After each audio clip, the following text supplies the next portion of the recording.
And howdy guys, I believe I have cracked this little riddle over here. Just to remind you guys, the issue that we were struggling with in the last video is that the varchar data type was not getting correctly converted into a date data type.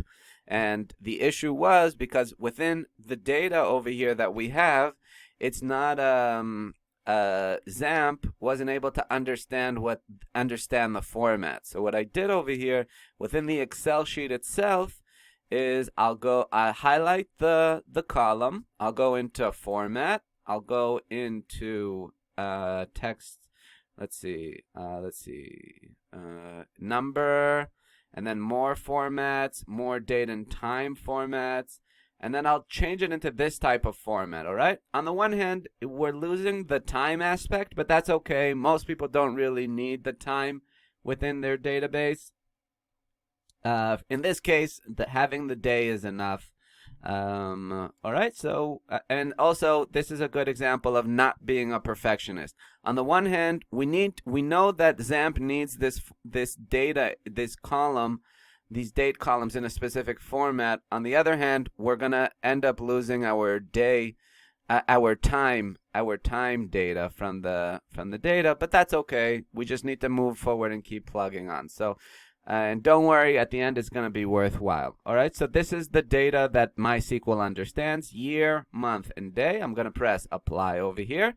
And as you can see, it changes all the rows to that specific format. We're going to do that same process for all of our date formats, all right? Let's do format.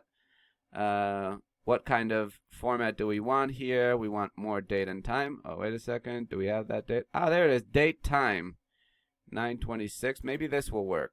Okay, we're going to double check whether this actually works. No, it all went to 0 anyways, so forget it. Control Z, Control Z. Wait a second. Okay. All right. Let's see over here. Filter by conditions. No, this. Right click it. Right click. First highlight the row. Right click the title. You're gonna press over here again. Format. You're gonna press what type of format we want. Whatever format we've been using. Okay, let's see, more formats, more date and time. Yes, year, month, and day. Apply. Good. Make sure that everything is the same format, and go all the way down to the end. Same process for the other one. Click to install time. Right click it. Format. Number. More formats. More date and time formats. Apply. Wait a second. Is that correct? 1900? No, this is not good. This did not happen in the year 1900. Okay. This is a different type of format. Click to install time. Okay, this is kind of complicated. Can we transfer this into the amount of seconds or something like that? I don't know if SQL is going to pick this up. It's not the end of the world. Most data types are not going to have these types of crazy formats. They'll usually be, standardized, and you might not even have this error anyways. Excusez-moi. Okay. Let's see over here. Format. This is a number. What kind of format is that exactly? More formats. Duration. Okay. You know what? Maybe we should just leave it as is. All right, sounds good. Yalla. So I think we just need to move forward and keep making progress over here. All right. This is all good. Everything looks great. Everything looks jiggy baby over here. And let's do file and download as a CSV. Okay, that's going to download as a CSV. And now we are going back into XAMPP. We're going to go into this database, okay?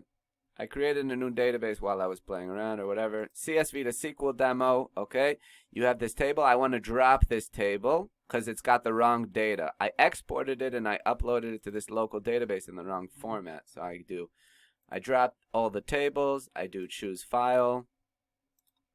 The most recent one, Excel gives you this thing of /2, so that way I know that this is the most recent one. And check these two, go. We already discussed those two options last time, previous video. And now we play the waiting game. Okay, cool. So everything is in there. Now I go into structure of that table 1 over here. I select table 1 and okay, click time. I go into structure of that table. Okay, everything is in varchar over here. Again, I press change. I do not need this length values thing. I need to change everything into a date. Okie dokie. And save. Really awesome. That's changed into a date. We go back into browse and we see that everything is still in date format, right? So it doesn't all go to 000, and that helps us validate that everything got converted correctly. I go back into the structure column and I'm going to do the exact same process for all of those. Remove length, turn it into a date. All right, pretty simple stuff. Just turn it into a date. Save and keep moving forward. Okay, change. Date.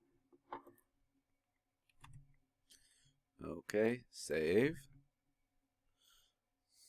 Alright, so click time, install time, and install date have all been changed to date format. Everything else is regular text. That's good enough. City, postal code, device type, OS version. Click to install time. That's really a number. Maybe there's a duration column. Okay, change. This should really be just, let's see. I'm just going to change it into time because it seems like it's a duration. And let's see if the data comes out okay. Save. All right, good enough. So that's the time, and new account and first deposit is either a 0 or a 1. Good enough. Int. All right, this is already translated into an integer, so that's perfect. All right, guys, so everything is all set. I believe we can now export this local SQL database. Wait a second. You know what? Before we do that, I want to change the title of this table because you can see it's called table space 1. That's going to be a pain in the tuchus. So I'm just going to do a quick Google search of how to. Let's see if I can change the table name here. I can't. I was trying to. I'm doing a Google search. Change table name in SQL, okay, for MySQL. MySQL rename table, yes, rename table is what we want to do. Okay, rename table, old table to new table, perfect. Control C. XAMPP allows us to do that. Rename table, okay, I'll put it in quotations. Table 1, 2, what do we want to name it? We want to call it, let's see, add data or ROI data, conversion underscore data. Okay, good enough. Conversion data, and we are gonna go ahead and run it. Schnikes, rename table 1 to conversion data. You have an error in your SQL syntax. Check the manual that corresponds to your blank. Thanks. Okay. What if I put it in single quotes? Is that going to fix it? To conversion data. And go. Okay. MySQL rename table with space. Rename table with spaces. Okay, how do we do that? Rename table. Okay, the backticks. Okay, of course. Rename table. Backtick, and go. All right, fine. Now everything is good. As you can see, this is going to be renamed. What if I minimize and then rename? All right. It's there you go. The table's name is conversion underscore data. All right. The less spaces we have in the data, the better. Export this and go. Okay. CSV to SQL demo. Okay, nice. All right, so we have successfully exported the data. In the next video, we've exported the data into a SQL file, and now we need to take that SQL file. We're gonna take all that data and upload it to our cloud MySQL database in the next video. All right, guys. So thanks for tuning in, and we will see you in the next one. A lot of exciting stuff coming up as we go from one step to the next.